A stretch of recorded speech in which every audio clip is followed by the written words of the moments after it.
that man, Matt Miller, as well as former federal prosecutor Renato Mariotti, back with me. Renato, when you became a U.S. attorney, were you interviewed by the president? No, I wasn't, obviously. And the question, I think the more pertinent question was Pat Fitzgerald here in Chicago? To my knowledge, he was not interviewed by the then President George W. Bush. And look, as Matt Miller has pointed out, it is very unusual.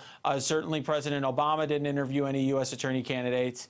And the issue here is that there is reportedly an investigation into Trump's businesses in Manhattan, in the Southern District of New York.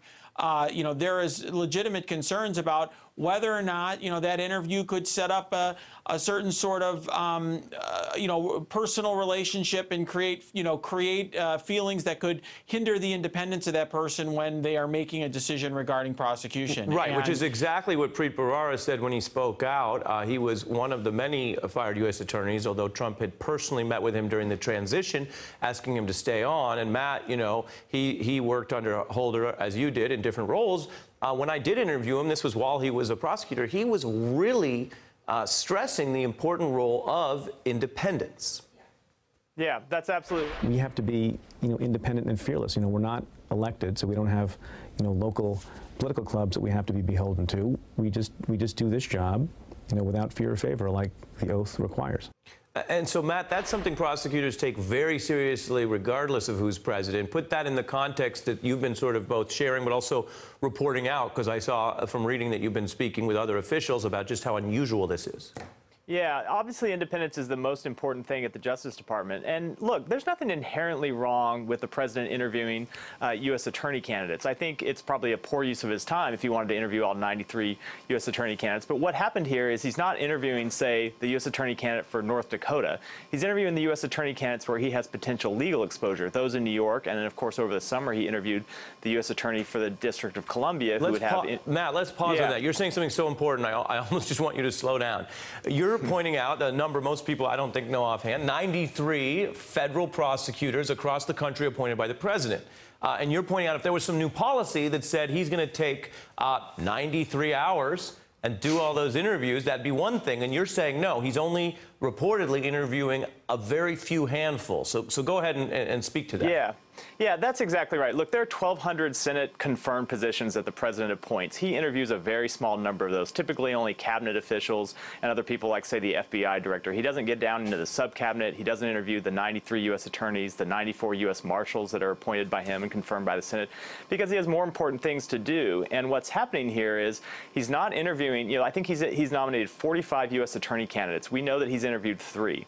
The two in New York, the Southern District of New York, Manhattan, and the Eastern District of New York and Brooklyn, and the U.S. Attorney for the District of Columbia. Those prosecutors in New York would have jurisdiction over any wrongdoing at his companies, and the prosecutor in D.C. would have jurisdiction over any wrongdoing, potential criminal wrongdoing at the White House.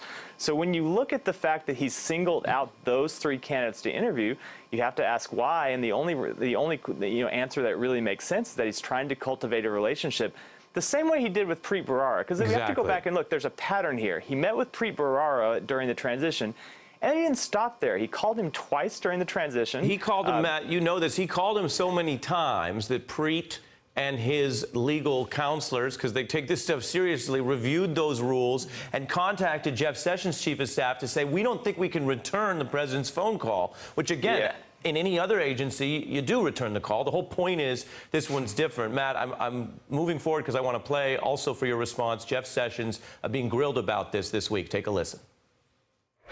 How many other attorneys general candidates has the president interviewed besides New York? I'm not aware. I'm not sure I remember whether he had interviewed for New York, but if you say so, assume so. And he has the right to, for sure, because he has to make an appointment. Matt?